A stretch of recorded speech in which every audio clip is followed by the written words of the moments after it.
Welcome to the Drama Coach podcast. I'm Lisa, actor and communication coach, helping young performers and the people surrounding them build confidence, skill, and a real understanding of the industry. So this episode is all about monologues. What is a monologue and how do you actually prepare one?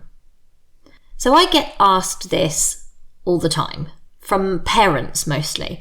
What actually is a monologue and how do you prepare one properly? Whether that's for theatre, drama school, auditions, self-tapes, or even creating your own show reel. This is one of the core skills that comes up again and again. So what is a monologue? Let's start really simply. A monologue is a piece of speech delivered by one character, but it's not just talking on your own. Unless it's a soliloquy and that's your thoughts out loud, that's a Shakespeare thing, and you don't probably need to worry about that right now. And even that is kind of to someone because it's usually to the audience and it's often overheard by someone as well. But you're probably not focusing on a soliloquy for your particular monologue. So what you want to think is it's still a conversation. You're always speaking to someone, even if they're not physically there for your performance. And this is where a lot of people go wrong. It becomes a performance outwards instead of a connection to someone. Obviously, especially with a theatrical piece, you need to face your audience or make sure you can be seen and heard clearly by your audience. But you need to think about the context and think about the person or the people that you would be speaking to if that monologue was performed in context. So where you'll use monologues. You might come across them in a few different ways. This could be a theatre audition, perhaps a performing arts scholarship for secondary school or Key Stage 4, drama exams like GCSEs and A-levels, LAMDA exams, drama school auditions, self-tapes, and creating material for a show reel. I've talked about this before, that before you have a show reel, if you're applying to acting agents, a monologue can be a great first show reel, especially when you pick something that's appropriate for you. So all of these different ways that you'll use a monologue have slightly different demands, but the core skills are the same. So let's think about theatre versus screen. A quick distinction. In theatre, the energy needs to travel. You're reaching an audience, often in a larger space. But this doesn't necessarily mean bigger acting. You still want it to be truthful, just supported physically and vocally. Of course, you need to face your audience, make sure you can be seen and heard clearly, but sometimes this will seem bigger or more diaphragmatic work than there would be, say, in a screen monologue. So for screen, everything comes in. The camera picks up small, subtle shifts, so less is usually more. The camera needs to see you think rather than act or perform. So the question becomes, how do you stay truthful while you're adjusting the scale? Lots of this comes down to style, genre, character, and also choosing a character that works well for you or for your child. So let's think about step one then, choosing the right monologue. This is a huge decision. There's a lot out there, but you want something that feels age appropriate, that you or your child, whoever's doing the monologue, that you understand, that you can connect to emotionally, and ideally that isn't overdone.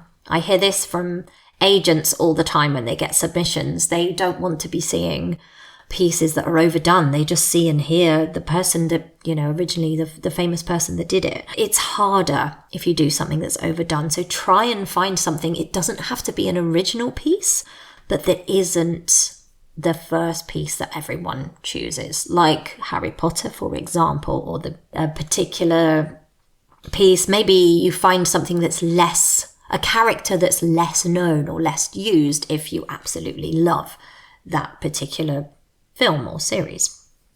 You also have to be careful with the rules that surround your monologue. It depends on the purpose for your monologue. For example, if you're doing a LAMDA exam, there is a very specific criteria depending on your grade. There will be set pieces as well as a free piece that you need to choose. Or if the grade's much higher, you'll need to have specific pieces from specific eras, but your LAMDA tutor would guide you through that anyway.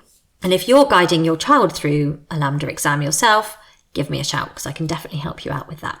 So I digress slightly. The rules. You need to think carefully about what they are. If it's a competition, there will be set rules, like for a festival or an Eisteddfod or something like that. Generally, in auditions, there might be less rules.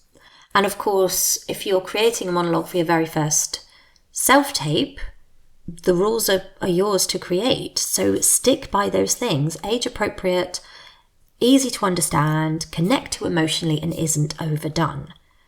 That way, your young performer can really tap into and make the most of this piece and make it their own. Something simple and clear and truthful will be better than over-dramatic or forced, because again, if this is aimed at television, you want to be thinking your performance rather than performing your performance. And if this doesn't make sense, drop me a message, drop me a comment, and I will delve in and do more for you. So once you've checked those rules and that specification, because there could be restrictions on length, there could be restrictions, I've already said, on period or era, but there could be restrictions around editing. I know some editing is allowed for LAMDA exams, but it must be within the specific scene. You can't chop and change from the entire play. And whilst I'm on that subject, I always say, if you can find a monologue that is from a play as a whole, it gives you so much more depth. You can do your research, you can find out more about the character. It's less important, I'd say, for younger children and for just starting out, but especially when you get to graded performances, you need to go deeper and you can't just make everything up. When something's well written and published, it gives you so much more to play with.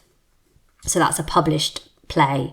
Or perhaps screenplay, but again, check the rules. It depends what this monologue is for. I love playing around with screen and monologues for pieces, for my children, my students, myself. But again, you've got to check the rules if you're going in for a particular exam or competition. So step 2 is understanding the piece. And I've already leaned into this slightly. So before you even think about performing it, ask, who am I speaking to?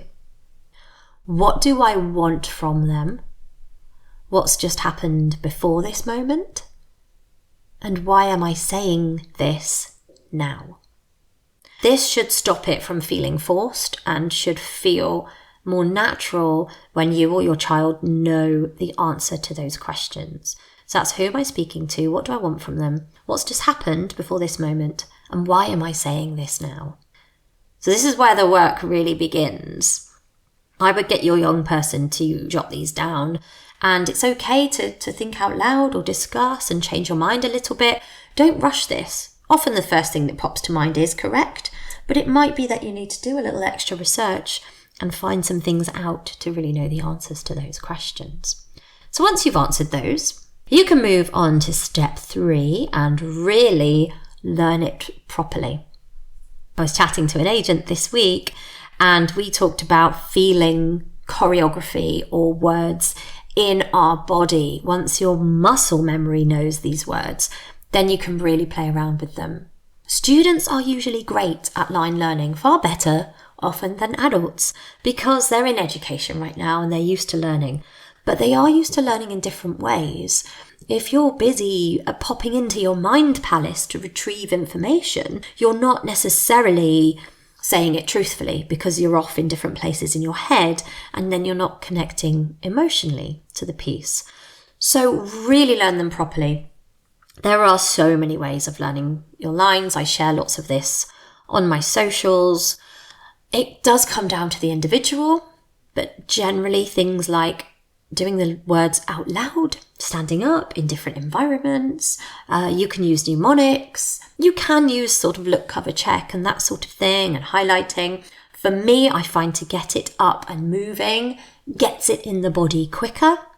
And once it's almost in the mouth and in the jaw, and you could speed run these lines as well. That's a really fun way of testing that you really know them and that they are in you. When the student's guessing or sort of half know their lines, it is more difficult. You can do things like blocking and rehearsals, but the sooner they get it really learnt properly, really nailed down, the better. And any coaching they're doing with anyone is so much easier and smoother. I used to say to students that your parents are wasting your time if they're using me to learn your lines with you. I can give you tips, but you can go and learn your lines on your own, or with anybody else's help, you can record your lines and listen to them back. I will help them learn their lines, of course they will, but there's so much more that an acting coach can do with them, and it's almost a waste of time to be using them to learn the child's lines. So top tip, get that done, and they will do so much more in their sessions. Because once you know it, then you can really play with it and act and respond to those imaginary characters involved in that monologue. So step 4 is keeping it alive, not recited. Students are often excellent at reciting poetry and little pieces, but this isn't a recital. This is a monologue. This is acting. This is performing, and this is living truthfully in an imaginary circumstance. So this is where a lot of monologues fall flat and they become memorized, planned, robotic. What you want instead of those things is you want listening, reacting, and thinking in real time. Now, I know there is no other person involved, so how can they be listening and reacting? Well, they're listening and reacting to the bits that would be in between.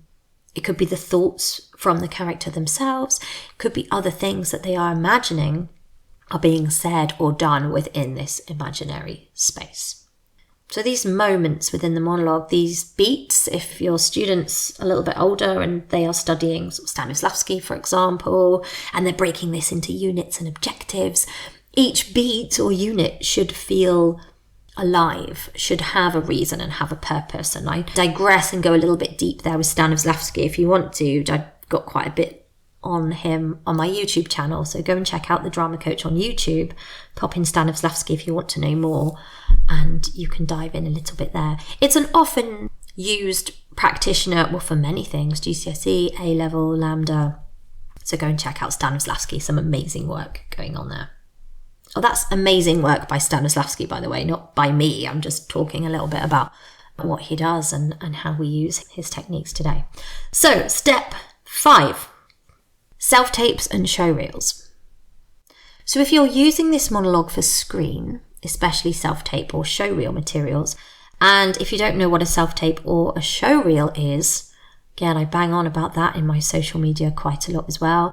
A self-tape is literally that, a tape of yourself that's usually sent in as an audition. Confusingly, this can be done for theatre auditions nowadays as well as screen. And a show reel is your material that you have to share with an agent or a casting director, which is typically lots of little pieces cut together that you've done professionally. But until you've got that, it's usually a monologue that you've recorded at home. So keep it simple.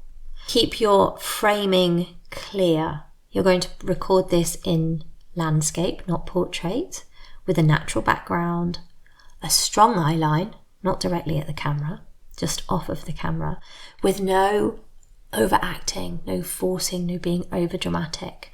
Let the points land, let this monologue be delivered in the most truthful, realistic way possible. Don't present it.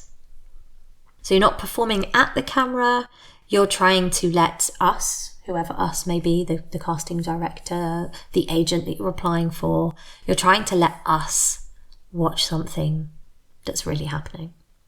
So let's address some common mistakes then. I've done a whole podcast on mistakes I see, so I'll just brush over a few. Choosing something that's too old for the child or too complex. They don't have the emotional capabilities to be dealing with that. We want something that's appropriate for them, that's tangible, that they can connect with. So don't find something that's too old, as in the character is too old or too complicated, by all means, go back an era, especially if it suits your child. I've seen some beautiful work done with Shakespeare, but that's another realm entirely, I would say. Though some students like it, especially the iambic pentameter is quite a hook in because of the rhythm. Let's come back to my point. Don't pick something that is an old character if this is for a young person. Try and keep it. They can play a little older, a little younger, but don't go too old or too complex. So overacting is another common mistake, especially for the screen work. Not being clear who you're talking to. If you've nailed down the answers to those questions I talked about earlier, you should be clear about who you're talking to and where they are. And you can have different eye lines within this recorded monologue if this is for screen or for a self-tape or a show reel. And you can show us either side of the camera if there are different people. If those people are very similar, you can just pick one eye line and have that. But if they're clearly very different characters that you're talking to and responding to, you can have different eye lines for them. Rushing. This is something I can absolutely do myself. I love to talk fast and rush through things. You shouldn't be rushing. You need each point to land. However, on the flip side, sometimes with monologues, students can really drag them out. We don't want that either. Especially if they haven't quite learnt their lines. Then they might slow it all down and drag it out to let those lines come to them. You don't want that either. So don't rush, don't stall, but find the pace of the piece and have ebbs and flows within that. I appreciate that this is so much easier said than done. This will take practice. And then my final common mistake is a real focus on getting it right instead of being present. I can definitely be that school child who wants to do everything perfectly and try really hard. There shouldn't be a real right and wrong within the monologue. If this young person is trying to make it their own, they can make their own decisions and be present alongside whichever coach they're working with. They can make decisions on this character and then be present when they perform it. Children have amazing imaginations, and if they are fully going into their imagination, they will be being present. If they've got that imaginary world around them, don't let them fixate on what's right or wrong, especially in the beginning when they've learnt their lines but they haven't necessarily sorted out their blocking, their staging yet. That's a really nice time to play and create together. And in general, just think, especially if this is for TV, less is more. But it doesn't mean do nothing. There definitely needs to be some thinking going on, thoughts behind the eyes. Okay, we need to reframe the goal. That's my next point. The goal of a monologue is not to impress. Again, I say this on my socials quite a lot. It's not to impress.